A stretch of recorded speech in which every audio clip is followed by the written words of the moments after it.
É certo um formador de opinião com milhões de seguidores simplesmente ficar repetindo achismos de senso comum sem a menor base? Por outro lado, a gente precisa sair por aí carregando livros e pesquisas para participar de uma simples discussão moral? E aí, pessoal, eu sou Joel Pinheiro, bem-vindos ao meu canal. Se inscreva aqui, clique no sininho para as notificações, curta e compartilhe este vídeo, vamos levando a discussão sempre mais longe. Aconteceu esses dias, a Gabriela Prioli participando do Flow Podcast, inclusive foi uma boa conversa, mas teve um corte, um clipe específico da conversa que viralizou, na qual o Monark, um dos membros ali da bancada, ele, como é de costume dele, dá meio uma opinada ali, meio umas opiniões meio de senso comum dele, e a Gabriela fala, para aí, qual que é a sua base para estar afirmando isso? No caso, até o tema era educação. Qual o dado que você tem para afirmar isso? E ele, evidentemente, não tinha dado nenhum. E ficou nesse impasse. Ele querendo dar a opinião dele, dizendo, pô, mas é minha percepção, eu não posso falar disso mais, eu sou proibido, eu não posso discutir nunca mais se eu não chegar com uma pesquisa aqui. E ela, da parte dela, dizendo, tá, mas você está afirmando algo aí sobre o Brasil, sobre a educação, com base no quê? Você está dizendo isso? Você tirou da sua cabeça.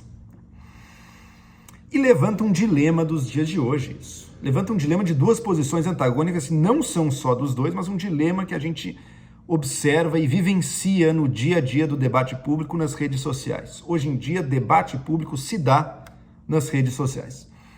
Eu vou começar dizendo algo que eu acho que eu concordo com a Gabriela Prioli, um ponto no qual eu concordo com ela, que é o seguinte. O cara é um formador de opinião. O que eu estou dizendo com formador de opinião? Ele é alguém com milhões de seguidores, milhares de seguidores. Um monte de pessoa olha o que ele e quer saber o que ele pensa sobre os assuntos. Essa pessoa, se ela está nessa posição, ela tem sim a responsabilidade de buscar se formar e se informar um pouco. Ela tem a responsabilidade, já que tantas pessoas confiam nela, ela tem a responsabilidade de ser digna dessa confiança, entregando um pensamento minimamente pensado, minimamente formulado, minimamente pesquisado para as pessoas. Senão ele está ali só repetindo achismos de senso comum que às vezes agradam o público, mas que podem estar completamente equivocados, que mais confundem do que ajudam as pessoas, que não ajudam as pessoas que estão ouvindo aquilo a progredir em nada no seu entendimento da realidade. E está, no meu ver, não cumprindo o que seria o seu papel social. Mas isso é uma posição meio idealista, veja, isso é o que eu acho que as pessoas deveriam ser assim. Isso eu falo por formador de opinião, assim como pessoas de todas as profissões, de todas as áreas, deveriam se ater a um certo ideal. Mas o fato é que o mundo de hoje, no mundo das redes sociais, esse tipo de cobrança já não é mais realista da parte dos formadores de opinião. Por quê? Porque diferentemente do passado, no passado existia algum mecanismo de seleção de quem que vão ser os formadores de opinião. Um canal de TV, uma rádio, um jornal, existia algum processo de edição e de seleção das pessoas que ocupavam um espaço limitado que havia para formadores de opinião. Com as redes sociais isso inverteu. Hoje em dia o espaço é de quem quiser e de todo mundo. Não existe mais seleção nenhuma. Então não adianta você falar para um sujeito, não, olha, você devia se formar, você só devia discutir quando você já tiver pesquisado sobre esse tema. As pessoas estão falando e as pessoas vão discutir de qualquer maneira, goste-se ou não, estejam elas responsáveis ou não. Por quê?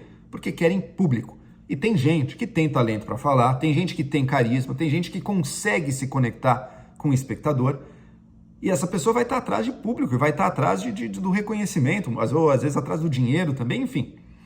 Eu não estou criticando essa motivação, estou só descrevendo o que movimenta as pessoas. Ela vai atrás disso e se ela não fizer, pode ter certeza que outros farão. Então não tem sentido nenhum para ela se abster do debate ou falar menos, porque outros vão entrar no lugar dela. Outros que não têm aquele preparo também. Então hoje em dia, ninguém vai esperar para se informar para só ir entrar no debate público. Ninguém vai primeiro se formar para depois ir discutir. E a pessoa que fizer isso, primeiro se formar e depois entrar na discussão, vai descobrir que ela perde o bonde com muita facilidade também. Porque o que diferencia no debate público não é a sua formação especialista lá em cima, poucos terão acesso a isso. O que diferencia é a sua capacidade de comunicar.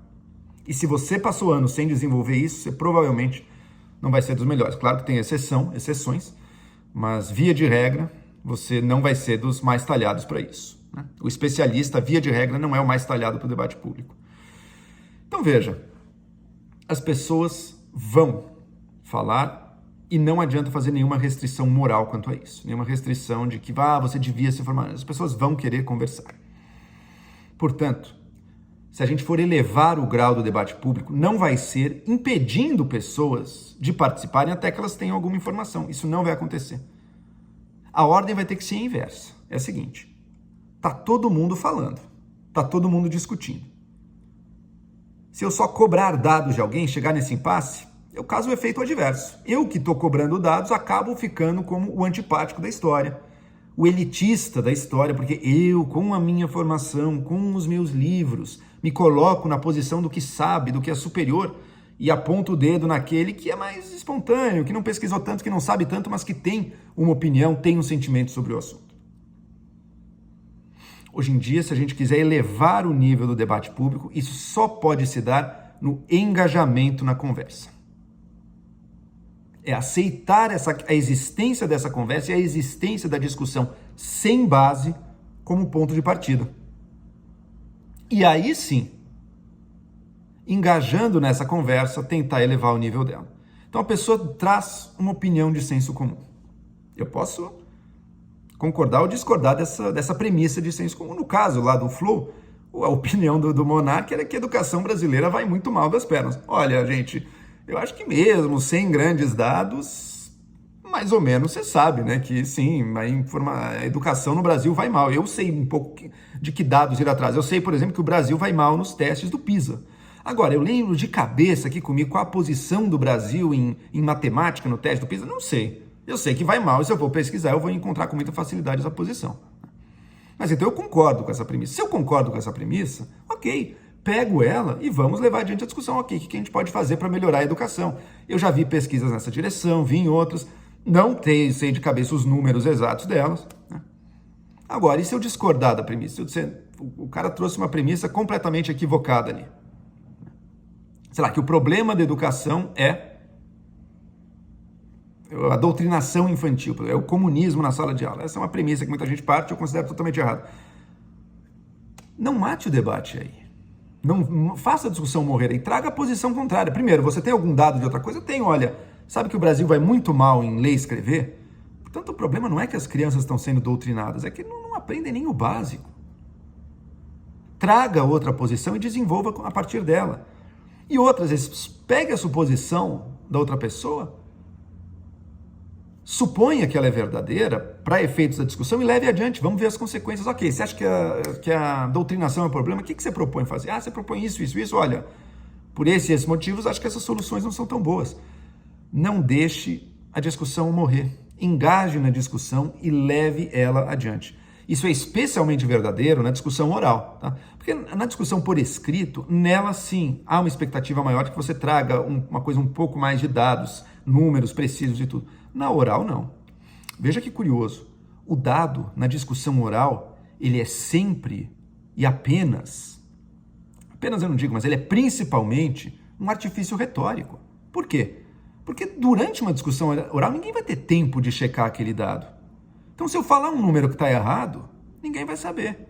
O que vai passar é a segurança com que eu falo aquele número. Se eu consigo fazer aquele número parte de uma narrativa maior que engaje as pessoas. Mas o número em si, o dado em si, na discussão oral, ele não vai ser checado, ele não vai ser conferido, não vai ser confrontado com outros. Tanto é assim que tem gente muito esperta, não preciso nem dar nomes, políticos muito espertos que já entenderam isso. Eles sabem que eles podem inventar dados durante uma fala e que isso vai fazer com que eles pareçam grandes conhecedores do assunto. E não são. Trazem uma ficção ali, mas que funciona retoricamente, né? Então não temos que nos fixar nessa tara por dados, não temos que andar por aí com livros, com pesquisas. É óbvio que o dado é importantíssimo. É óbvio que para conhecer, para entender um assunto, você vai ter que ir atrás também de dados e fatos. Mas na hora de discutir, na hora do debate público, é a história maior, é o bigger picture, o panorama maior que você traz, tendo passado pelos dados, que importa mais. É a forma geral dos argumentos, muito mais do que a minúcia concreta e específica, porque essa ninguém vai conseguir conferir ali. E outra, não é nada razoável você esperar que a pessoa traga decorado na cabeça as casas depois da vírgula dos diversos dados relevantes da realidade. E não precisa disso para entender a realidade e para discutir de uma maneira relevante sobre ela. Então é isso. Nas redes, todo mundo vai falar. O Monark vai falar. E, o cara tem um grande mérito, hein? O programa do qual ele faz parte chega a uma audiência de milhões e, olha, com todos aqueles achismos, rende excelentes conversas. Inclusive a da Gabriela Prioli foi um exemplo desse. É só que nesse clipe específico, causou essa impressão desse impasse que matou a conversa ali. Opa, então não temos mais como discutir. E aí? Vamos estudar antes? O Monark pode até estudar. Espero que ele faça. Outros vão falar no lugar dele, porque a demanda está aí. Tá? É que nem tráfico de drogas. Você pode falar, não venda drogas, está errado. Ok, um cara pode se convencer. Outros vão vender. Lide com isso. Se engaje nisso. E diferentemente das drogas, em que a gente pode tentar proibir, aqui a gente não quer tentar proibir. A gente não quer tentar proibir o livre debate. A gente quer melhorar o nível dele. Mas você não vai melhorar o nível dele hoje em dia, tirando dele as pessoas com menos informação. Elas vão participar. E é positivo, isso é legal. Desde que a gente consiga, quem sabe, elevar o seu nível pelo outro caminho. Fazendo com que a discussão saia do simples achismo, conseguindo questionar as banalidades de senso comum, muitas vezes erradas inclusive, trazendo visões mais consistentes, levando os argumentos às suas consequências e simplesmente dando exemplo de alguém que é capaz de considerar diferentes posições. Isso falta e muito hoje em dia. Muito mais do que uma cobrança técnica de estudo e de conhecimento de especialistas sobre as diversas áreas. Lembre de uma coisa, as decisões importantes sobre a sociedade sempre serão tomadas por pessoas que não são especialistas nas áreas, seja o público que vota, sejam os representantes que estão lá em cima, que também não são especialistas. Então o debate público vai ocorrer, é bom que ele ocorra. Podemos elevar o seu nível e não tentar travá-lo por falta de dados.